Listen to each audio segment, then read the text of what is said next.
Yeah, good afternoon. Well, I would firstly like to congratulate the founders of this campus, that is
Good morning, everybody, and a warm welcome to day 4 of Tapas Project Shaala. I'm Preeti Vikram, founder of Tapas Progressive School. Wow, it's day 4 already, and I am so excited to be here because we've had 3 days of fantastic speakers, amazing questions, and the kind of responses and learning that we've got has been phenomenal. Day 4 promises to be no less. I am very excited to be talking about the speaker today that we have. Before that, a small anecdote about Tapas. Tapas is a project-based learning school, and so there weren't as many models of excellence for us to visit, for us to learn from. As we were doing our research on what are some of the best models across the world of project-based learning, it one thing led to another. We came across the Think Global School model, which was, I'll let our speaker tell you more about it. And we also learned about the multiple ways in which we could fail as a project-based learning school, but also the multiple ways in which we could really succeed and provide some amazing education opportunities for our learners. In this process, we connected to a speaker who has provided so much and has spoken so much about education for the future and what that looks like and where does agency, choice, and voice feature in today's education. So without further ado, bringing Russell Kelly onto the stage. Russell, a very warm welcome to you. Good morning, Preeti. It's lovely to be with you today. A little bit about Russell for everybody who has joined us. He's the author of The Firefly Effect, Building AI-Powered Learning Systems. He's the visionary CEO of Almac AI and Elham Studio, pioneering intelligent learning ecosystems and reimagining how technology empowers education, creativity, and human potential in a rapidly evolving world. Russell, I know this little bio doesn't do justice to all the work that you have done, but it's absolutely exciting to have you here. And this is different because the last 3 days we've had PPTs and we've had speakers talk about what their content is, and then we've had the chat. But today we are going straight into the chat, and we have a lot of questions that we want to ask you.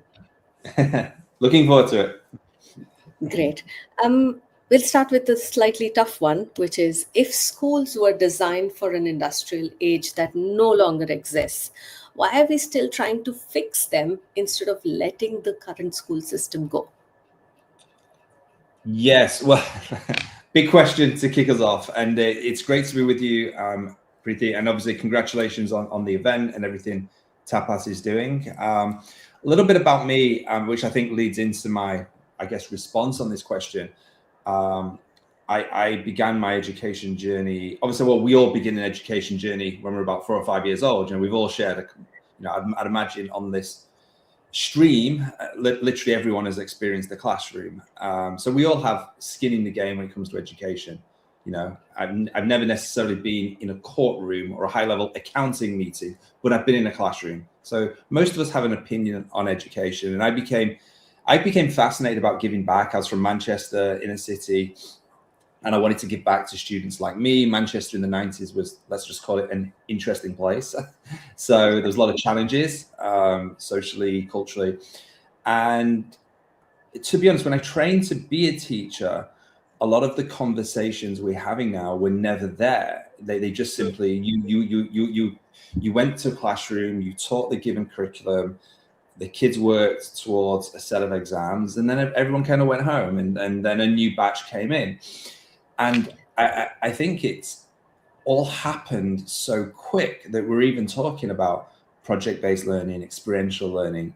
I mean, I trained, I'm gonna show my age here, but I trained in the early 2000s, and these words were not in my training course. You know how a PGC in England worked, probably similar in India.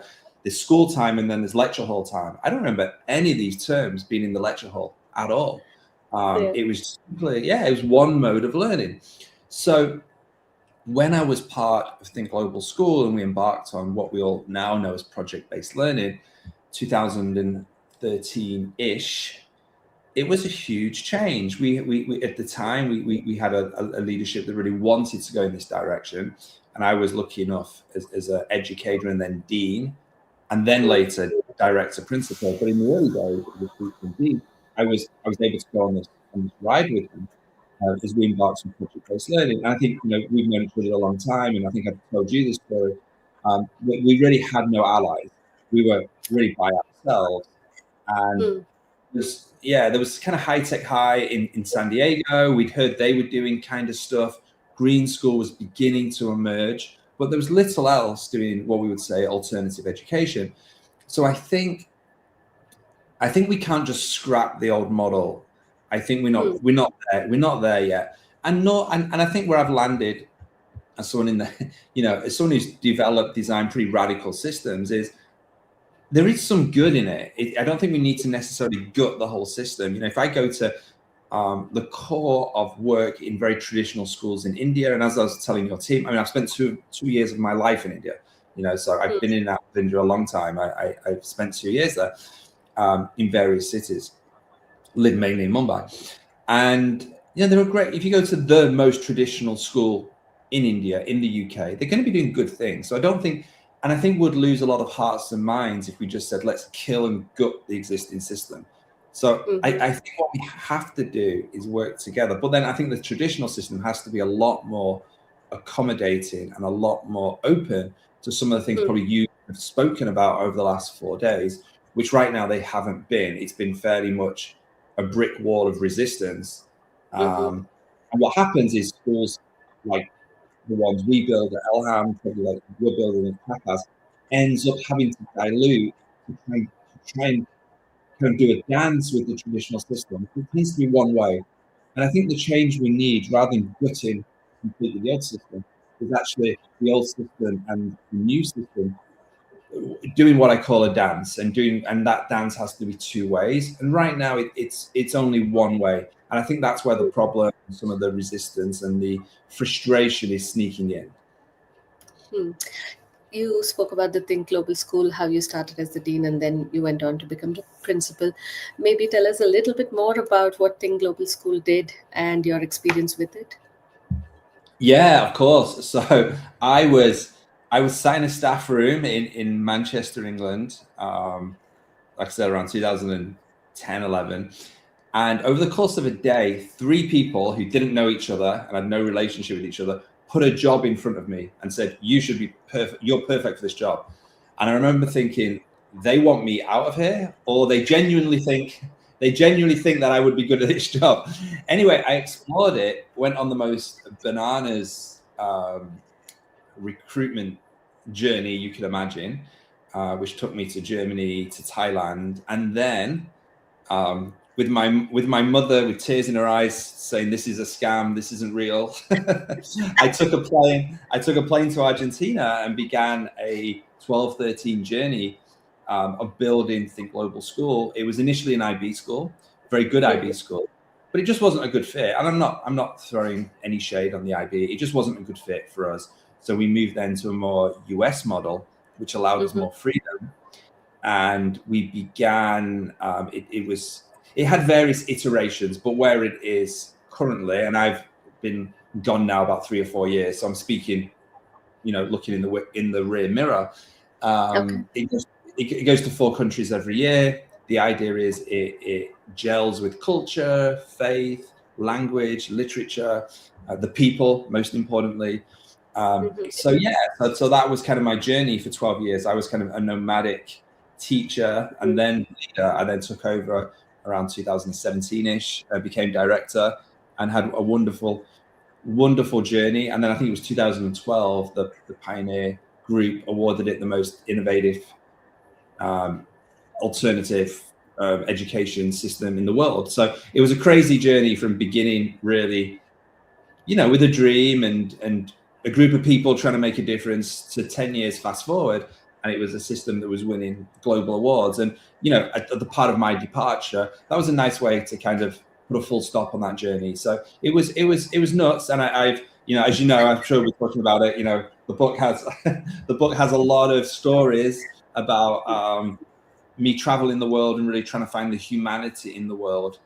In a very in all this disruption. I'm sure you guys have spoken about AI and tech, but I think what I tried to do in the book is really pick out where I saw humanity, and that was a great privilege of being part of Think Global School. There was, you see the beauty in people. You see how no matter what corner of the planet you're on, people are genuinely trying to do the same thing, which is the good for young people.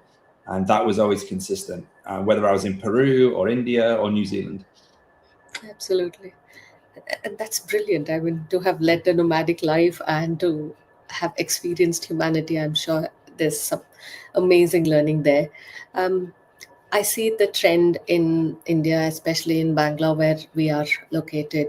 There is a movement towards alternative education. In fact, the rising number of homeschoolers, unschoolers, road schoolers, they've increased over the last decade. And I think there is a reason why a large section of parents, not large enough probably, but there are definitely some large sections of parents who are extremely unhappy with some of the conventional systems of education that are available today. What do you think is driving this movement towards alternative education? Yeah, it's a great question, Preeti. I think ultimately the world has been disrupted and education is no longer immune. And I don't want this to sound like a consultant speak, but it is. That's the truth. I mean, when I graduated in 2000, there was about 5 things you could do. I remember it. You could be you go into like the financial world, something like HSBC or something. You could go into the medical field, the legal field, education. There was like a set group of, and it wasn't that varied. I mean, I remember literally all my graduating class at the university I went to pretty much went into buckets of about 5 or 6 things. And of course, there's a few outliers, of course, but 80% went into these buckets. If you look now, the variety of jobs we can do, the variety of careers you can do, you go to somewhere like Tulum in Mexico, Bali, people are working off laptops, running very successful 6-figure businesses. The world has changed, and we find that, I run a design studio, and people don't necessarily want full-time work anymore. It's like, okay, I work 2 days a week or 3 days a week. So the world has changed. We've massively, I think, promoted our own personal health and well-being. We're much more mobile now than our parents were. I mean, my parents, the idea of going off for 3 months and living on a beach in Bali off a laptop, obviously it wasn't possible because of the tech, but the mindset also wasn't there. So I think the world has just radically shifted in almost every aspect we do, how we manage money, how we work, how we integrate with technology. And the idea that education can somehow be siloed away from that and it just carry on as normal is for the birds, quite frankly. Parents now are far more mobile in their jobs. You think of, again, my dad would have grown up, the prime of his work life would have been 60s, 70s. The idea of going to the Gulf to work, China to work, these options weren't there. So therefore the world has opened up. We can move to different countries, we do different things. And what does that mean? Well, you take your children with you and they go into the education system in that place. Hence a booming school in China, in Saudi, Oman, where I live in Dubai. So, so I think this world has radically shifted, and all of a sudden education's gone, wow, we have to change too.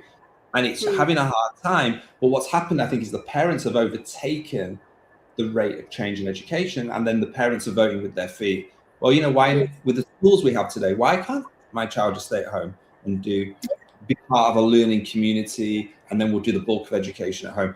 It's been popular in the US for a while. That is now filtered out into other parts of the world. Small schools, micro schools, that begin to emerge with huge fanfare.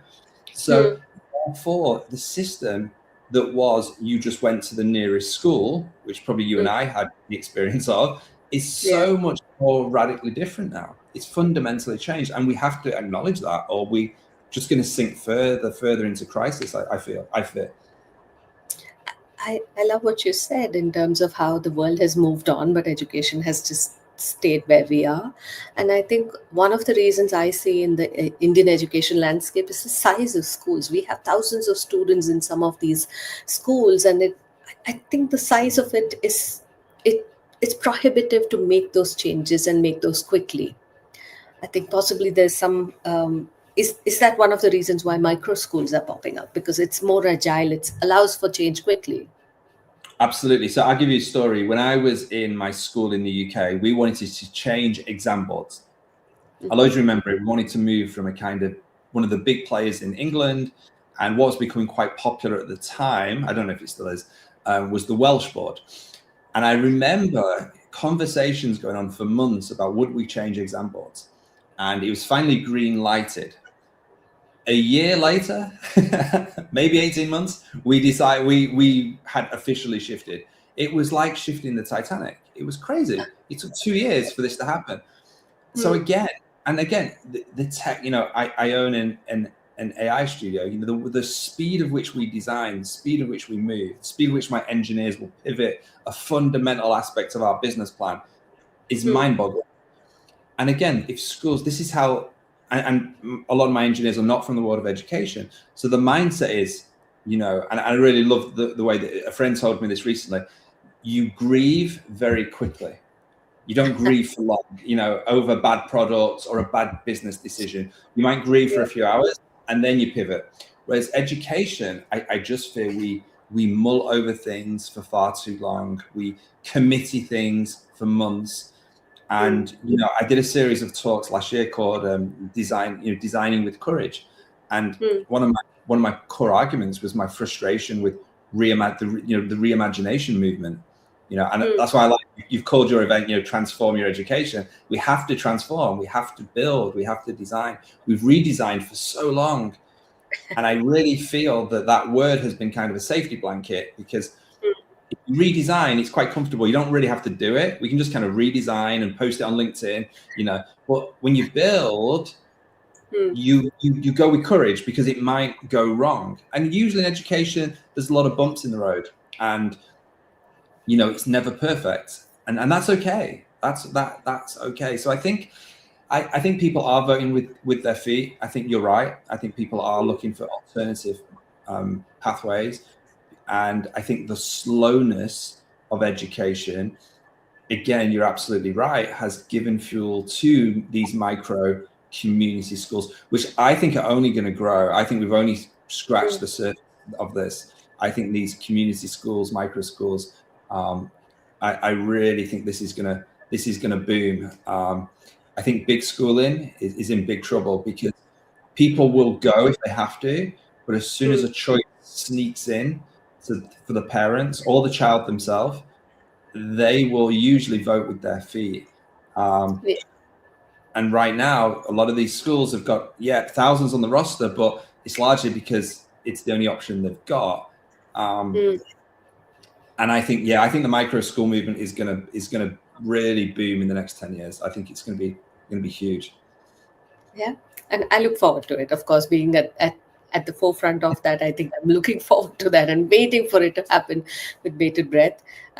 Having said that, and having been at project-based learning school, in my intro, I mentioned about how there are many places where we failed, many places where we see triumph. But um, my question to you is that PBL is widely talked about, but yet poorly implemented. I don't find enough examples of excellent PBL schools. Why do you think this is? What are the uncomfortable truths that schools need to admit before they are able to move forward? Yeah. So in research for the book, I met hundreds and hundreds of leaders, some from education, but some really not from education, because the book is about learning. It's not necessarily about school. It's about how we learn and how we necessarily navigate disruption. And what I found is how industry works, cutting edge industry. If you go to Silicon Valley, if you go to firms that have just broken through really aggressively over the last few years, they don't work like schools, but the process is actually very similar to kind of project-based learning. And if I backtrack just slightly, I think I think the trap we've fallen into in education is a bit like the trap we've fallen into with politics. It's become very, you're this or you're that. Like you're either a progressive alternative school or you're a traditional school. And I think that's wrong. We did project-based learning for over a decade. It's not a stagnant entity. If you came to my school in the early days of a PBL journey, say the journey's 10 weeks, the first 2.5 weeks would probably look quite traditional. You're establishing a portfolio, you're establishing your core concepts, you're giving the kids what they need to kind of build that foundation of knowledge. Maybe it's the specific mathematics they're going to be dipping into in physics. Maybe it's the particular historical concept of a place or a theme. And then you would move more into the prototype, the ideation, the building of a solution, the backwards and forwards. Then you move into your reflection and showcase more on your back end. And then there's obviously some threads that go all the way through, but the journey isn't stagnant. And I get frustrated myself, Preeti, with this idea that you just go and do PBL. That's not, and that's also why schools that will just do personal projects, like tell the students, and I've had hundreds and hundreds of these conversations with students. If you just say, go and do a personal project, it sounds great for the teacher. You get autonomy, passion, purpose, blah, blah, blah. But actually, it rarely works. You have to establish a structure. There needs to be a flow. We call that the design cycle. So the design cycle becomes absolutely essential. My wife's an architect. I watch her work as an architect. There is a design cycle. She doesn't necessarily throw an elevator in, 2 years after the building has started. It's in the blueprint. So again, PBL has good blueprint. It has a good layout. You don't surprise the student with a standard or a competency in week 8 that you've never mentioned before. So again, you've laid out a plan, you've got a design cycle, and then your competencies are not retrofitted from an archaic system. Your competencies are actually future facing. They're as relevant for a 14-year-old as they're relevant for me and you now as adults. Like, how do we navigate conflict?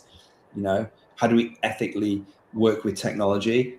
So the competencies are actually truly lifelong. They're not just one and done. And then the third part of the triangle. So if you think of it as a triangle, you've got your competencies, you've got your design cycle, and then the last one is the kind of hill that we died on at TGS was the portfolio. We can be anti-exams all we want, but we have to fill it with we have to have an alternative. We can't just be anti-exam. So the portfolio becomes an essential part of the learning journey and the artifact. So I think schools that succeed in PBL have those 3 things. And as a studio, we've benchmarked and we've worked with hundreds. If I see those 3 things in a school, they've got a fighting chance. If they don't have one of those 3 pillars, they tend to struggle. Hmm. Oh, that makes me really happy because I think we've kind of figured out all three to some extent. Of course, it's a long way for us to go, but I'm really excited because we started out as a pure PBL school, really thinking about everything being done through projects. And then we quickly realized that that was a big failure on our part because they did, like you mentioned, need those basic skills. So we then separated out the core skills, which is your languages, which is your math, which was required to build the other skills required for the projects. So I think we went through that journey, did that discovery by ourselves, and now we are much better poised for having that balanced approach. So Yeah. thank you for bringing that out. I would also say that we shouldn't shy away from skills. Skills are still very important. We still have to build stuff. You know, if you are working in sustainability, climate, medicine, you still have to build technological things that Mm, solve. You know, in Dubai, we have a great exhibition called Prototypes for Humanity, and that all the mm, solutions that potentially could exist in the next 40, 50 years that can help humanity. mm, So again, I see sometimes this alternative school model just kind of slip into kind of good vibes, everyone feeling great and feeling nice. But actually, you do have to get in the weeds and build solutions. With you have to get in the maker space. You have to build a working prototype that could, because that's the world. We can't just walk around feeling good. We have to, if we're going to help the world. Hospitals need technology. The climate needs better technology. Our mm, schools need better. So I think as well, we of course we want to put into the forefront health and balance and all these things, but we shouldn't mm, necessarily. And what we found actually at TGS is actually the students want hard challenges. They want to get mm, their teeth into something that's really difficult. They want to be challenged. I mean, every time I noticed our curriculum kind of slip away from a real challenge, the mm. kids, the students tended to find problems that weren't there. Ah, And then, okay. the work has to be challenging. I mean, I know there's a big war at the moment about the word rigor, and some people despise it, other people will use it. And I think a better word might be challenge. We've got to Mm, embed challenge still in the curriculum, and it mm, can't just be good vibes and everyone feeling good. We need to still honor that skills are important. The idea of woodwork, design work, metalwork, to fix things. These are still skills we need. People need to do this. yeah, absolutely. And that takes me back to our the traditional Indian learning system, which in the ancient days it was called the Gurukul system, where rote learning was definitely celebrated because young children would be asked to learn large pieces of text just by memory, and then the children would be asked to understand the text, break it down, because once you've memorized, once you have that as the basis of knowledge, you're able to tap into the different things that you have memorized and start understanding. From there, it was about apprenticeship, learning hands on in the Gurukul, and after that is when you go out into the real world with the skills that you need to solve the problems of the world. So they had figured out some pieces of it, which I think we've forgotten along the way. Um, Yeah. it makes me sad, but that's where we are. Um, Russell, you spoke about how students need to be challenged and how they need to have a sense of contribution, a sense of solving a real problem. But a lot of educators are still in denial. Are students capable of solving real world problems? Should adults insist on controlling the questions, timelines, outcomes? Like, where do you draw this balance? Well, I mean, I think you only have to look around the world right now with the onslaught of AI and the rapid momentum in the world of computer science. Look at the founders who are emerging. A lot of them are late teenagers, early 20s. You only have to look at the world. You don't need me to tell you this on a live Zoom call. We only have to look at the world to see the founders and who are beginning to emerge with products in this digital age. Mm, Kind of abandon the system that we grew up with, where you kind of had to earn your stripes. You had to go make the tea and coffee. You had to, I remember the early days as a teacher where you had to go in and survive a staff room for 3 years before anyone even looked at you.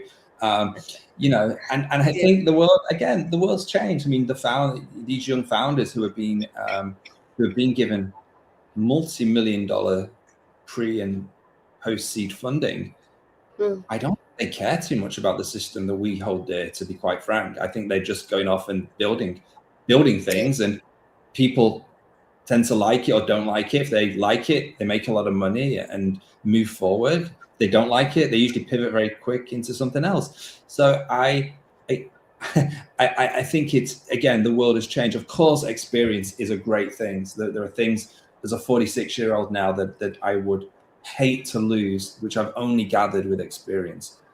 But, and there's a lot of data that founders actually are, around their mid-40s, which I guess is good for me, when they launch, their first business. But we also can't deny that again, there's been huge disruption in the system.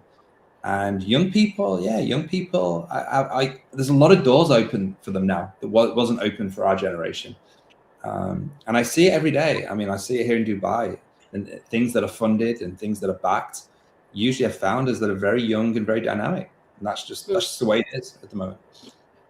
Yeah, and I think there is also truth, because this is something that we believe very strongly in Tapas, that every learner, when they are with us, is somebody. It's not that they are this concept of being an empty vessel, a clean slate where you have to write or you have to fill the vessel in. I think that's a misconception now, because every learner who's with us is already somebody who already has some thoughts, has a personality. They may be in the journey of discovering themselves, but they are somebody today. And believing that is the basis of knowing that they can solve problems in the real world as well. Yeah, but I also think that it doesn't matter as much anymore what we think. I remember when I grew up, my teachers were very important, and if my teachers thought I was a good student and doing well, that was a fundamental pillar in my life. On a par with my parents, even. It was like perspective. The optics at school and the perception versus the optics and the perception at home.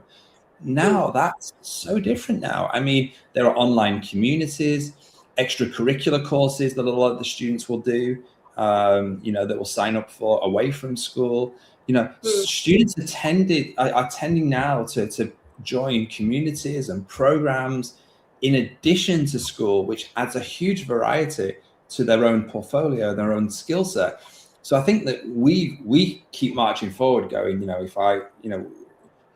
school has this big say and that's this huge perspective over a child's future. And sure, it does to a point, but the world outside is far more diverse and dynamic than it was 20 years ago. There are a number of extracurricular programs that even my students joined in addition to when I was principal at Think Global School. They were off doing these summer programs, they're off doing these full-time virtual programs. They were gaining skills and they were gaining credibility in weird and wonderful places that were outside the school.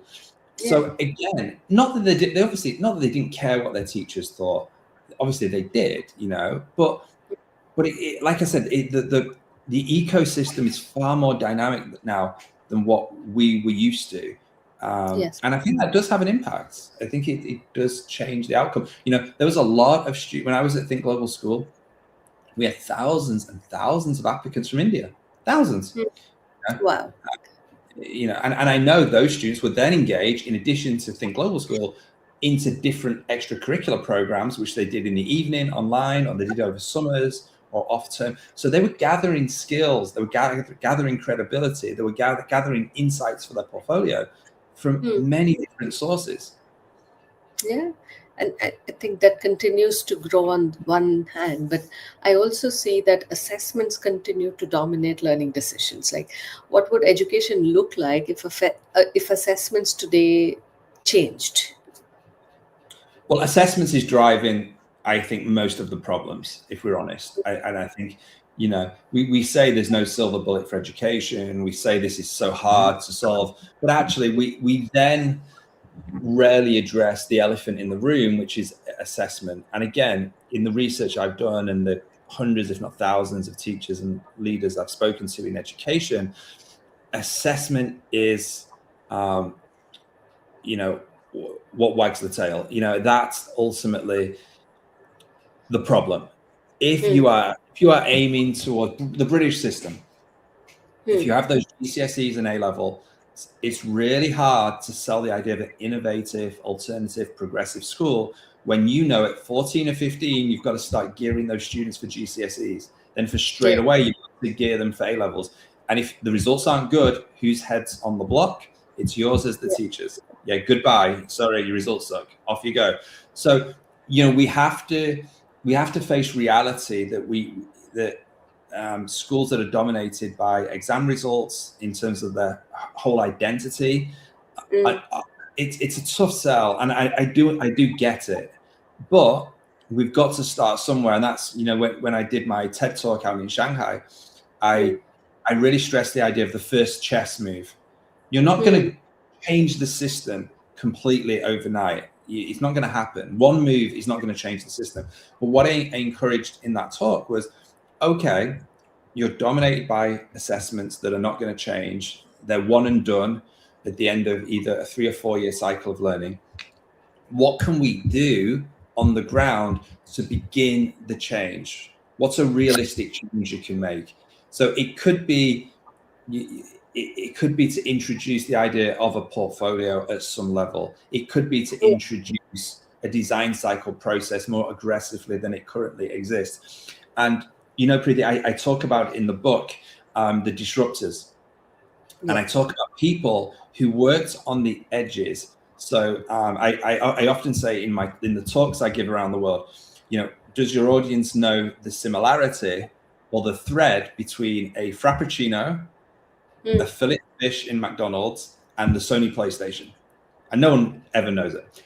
But the thread is they're all obviously either multi-million dollar products or billion-dollar products, and they were all created by disruptors who were told from central office, you cannot do this. So Dina Campion, who created the Frappuccino, was told that Starbucks doesn't do blended drinks and she shouldn't touch it. She did it anyway. That is now a billion-dollar product. Lou Grown in McDonald's was told by head office they were going to launch this is a great story. They were going to launch a burger with a pineapple in the middle, and he was like, "That's crazy." So what he realized, on Friday people couldn't eat meat, and McDonald's had nothing to offer them. So he said, "Okay, let's do something with fish." Hence the birth of the fillet fish, $300 million product.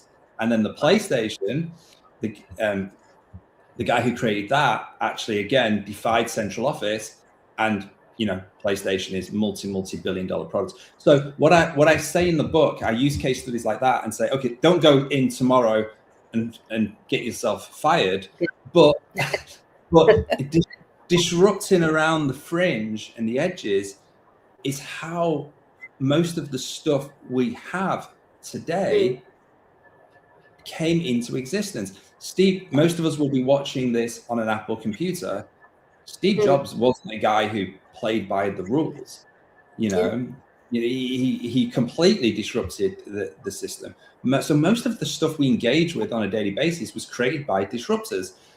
In education, we haven't unleashed the capabilities in a meaningful way.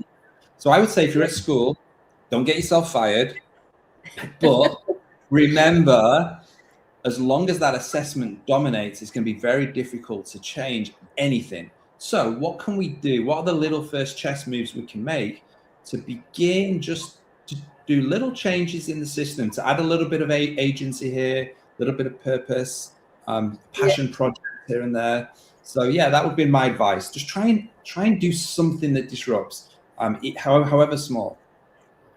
Yeah, and I think that's a great advice, that small changes over a period of time get accepted much better than a large change introduced at one time. So like you said, don't get fired, but just continue to do the good work in small incremental changes. I love that. Yeah, just make small changes, small different, because they compound. That's how life works. These small changes compound over time and will make a difference.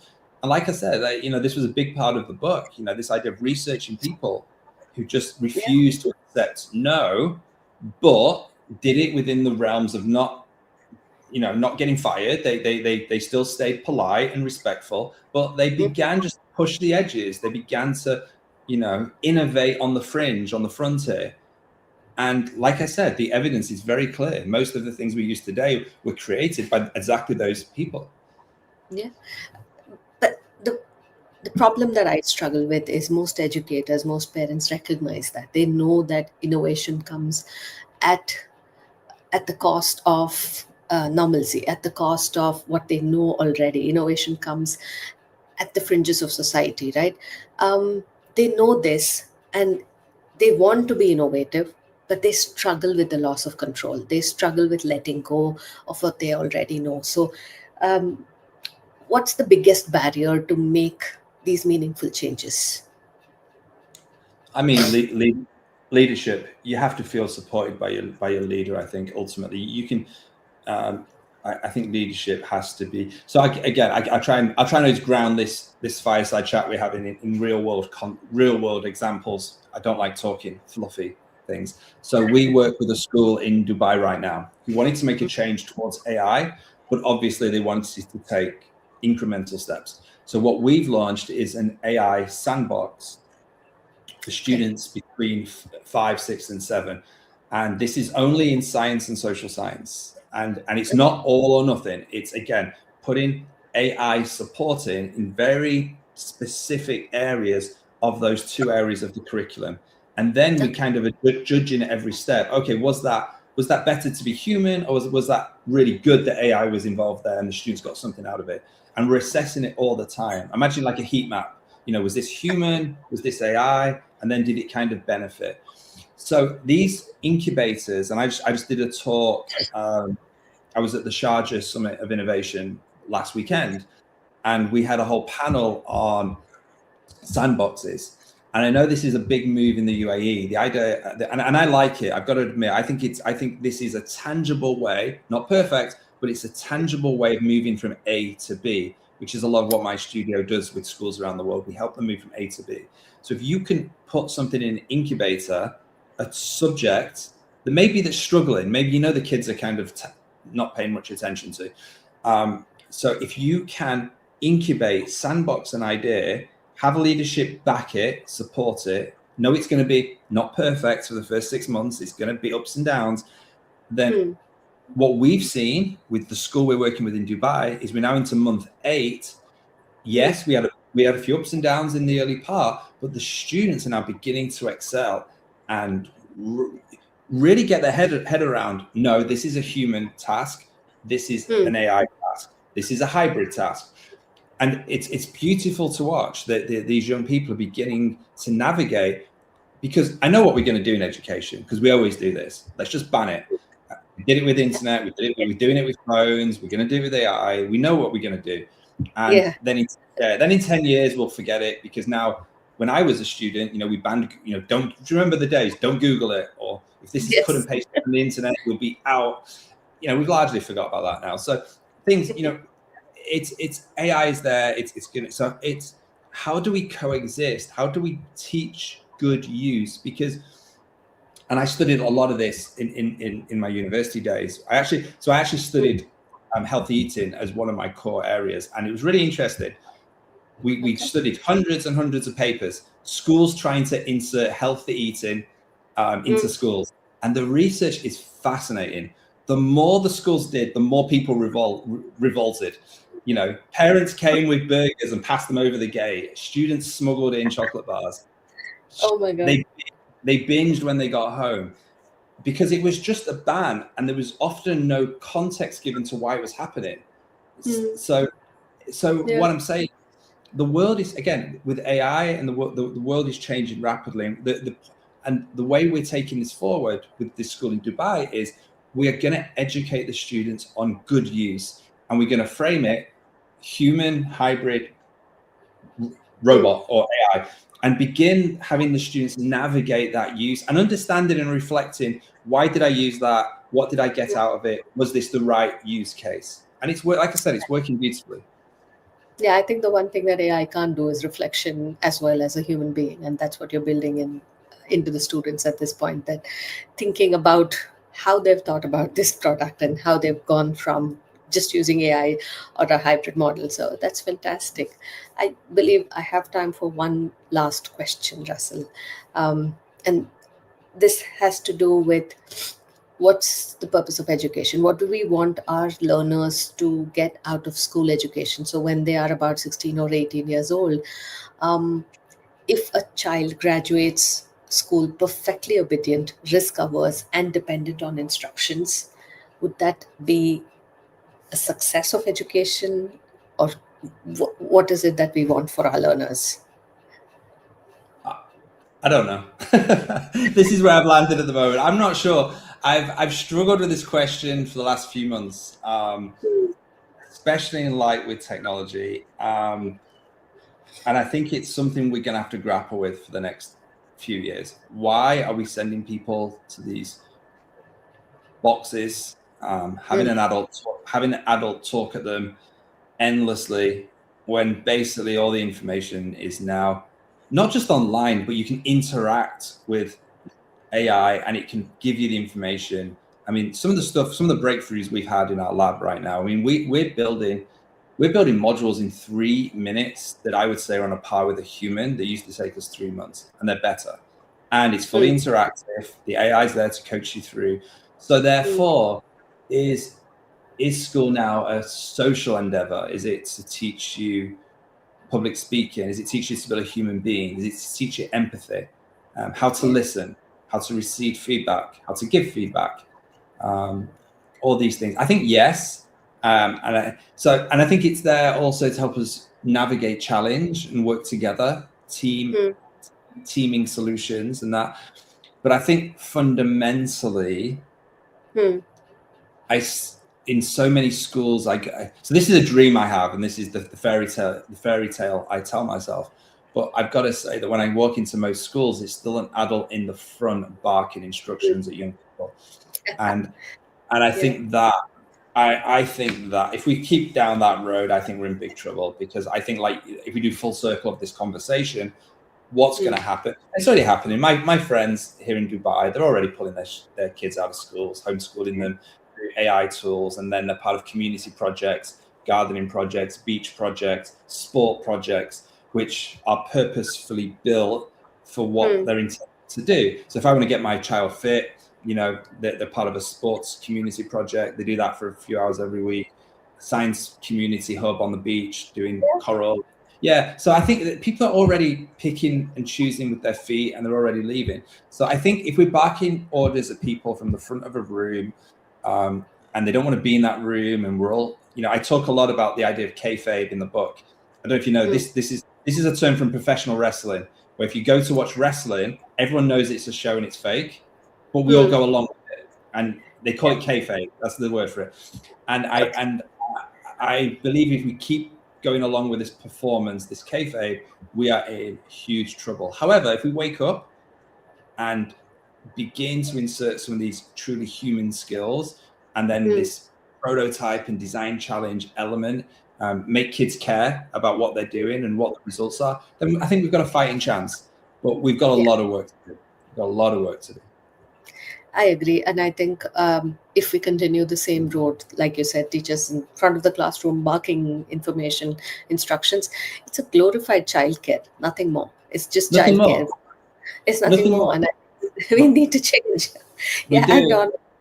We do. And I go to schools that claim to be alternative, that claim to be project-based. And I was in one a few months ago. And there was one classroom, and all I heard was the teacher's voice. And I sat outside. And I thought, I wonder when this is going to end, and I'm going to hear a student. And for 60 minutes, it didn't end.